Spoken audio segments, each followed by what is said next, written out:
And one of his sons, he called Abimelech. Abimelech. There's Abimelech again. Now, it may just be accidental. We have two Abimelechs, but that Abimelech has popped up in the Abraham stories.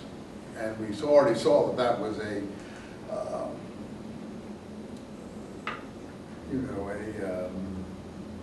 anachronism, because the Philistines weren't in the country at that time, and they presented Abimelech as a Philistine king.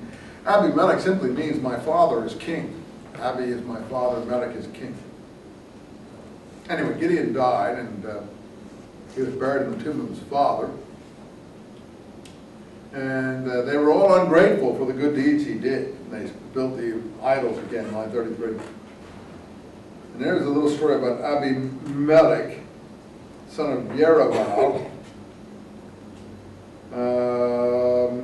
This is a strange little story. I don't know. He murders his brothers, it seems, doesn't he? The 70 sons of Jerubbaal. And I'm not sure if Jerubbaal and Gideon are really the same. Anyway, it's a very hazily remembered bit of material here.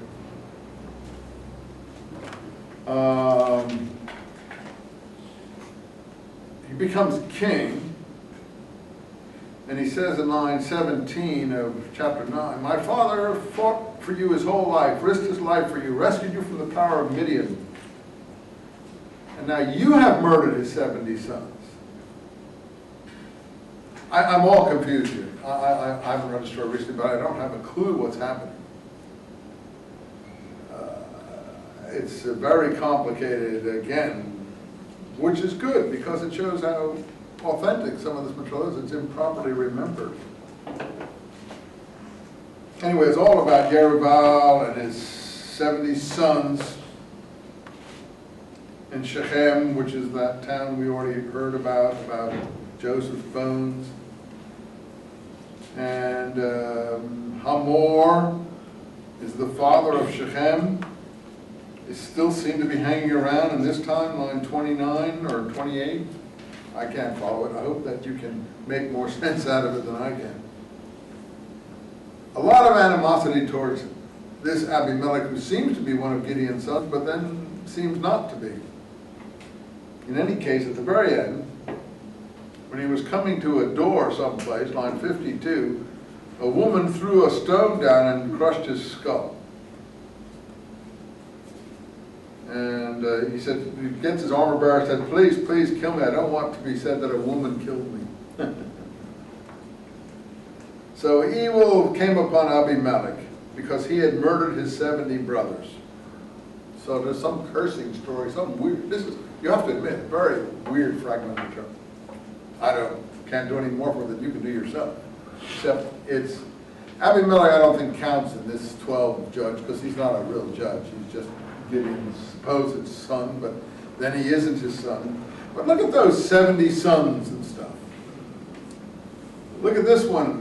Abimelech, after him was Tola, son of Pua, son of Dodo. 10:1. He was a judge for 3 years. Then he died. This sounds like the genealogist in Genesis.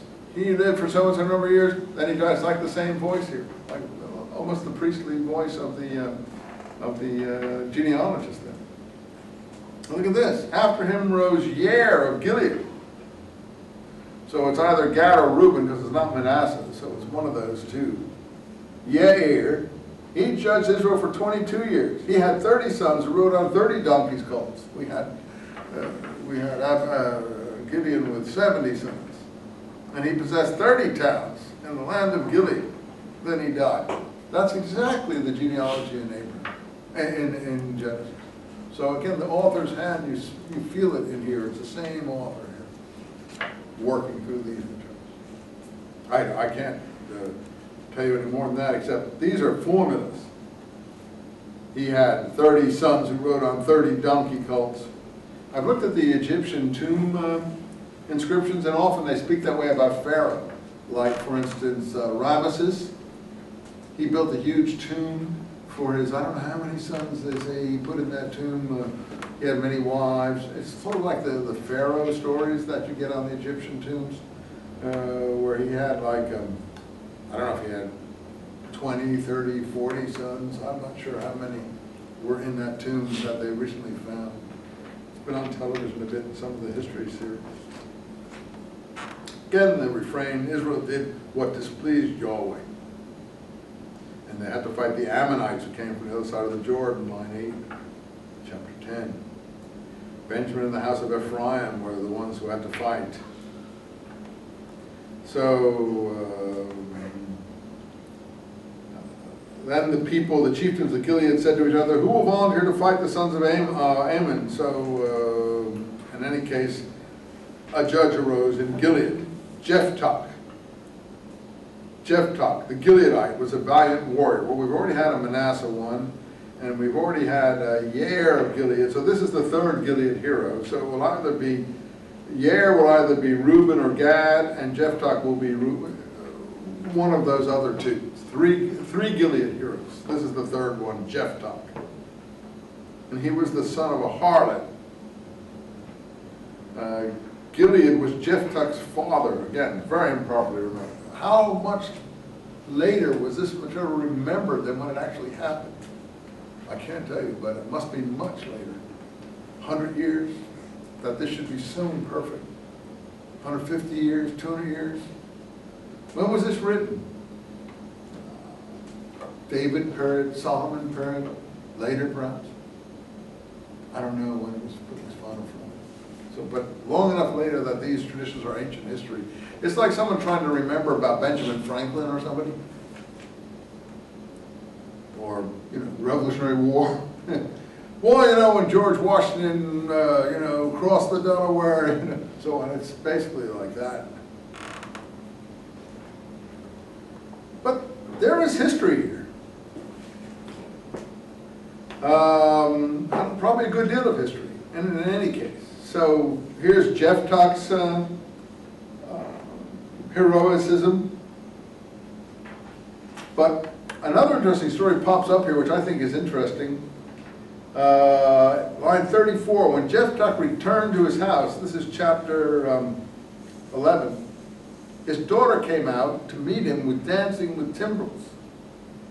This was his only child. He had neither a son or any other daughter. And apparently he had made an oath that the first person he would meet, line 31, he would sacrifice to Yahweh, human sacrifice. And it's terrible. It hurts him to his soul that she was the one. And she says, let me be free and so I can be well, my virginity.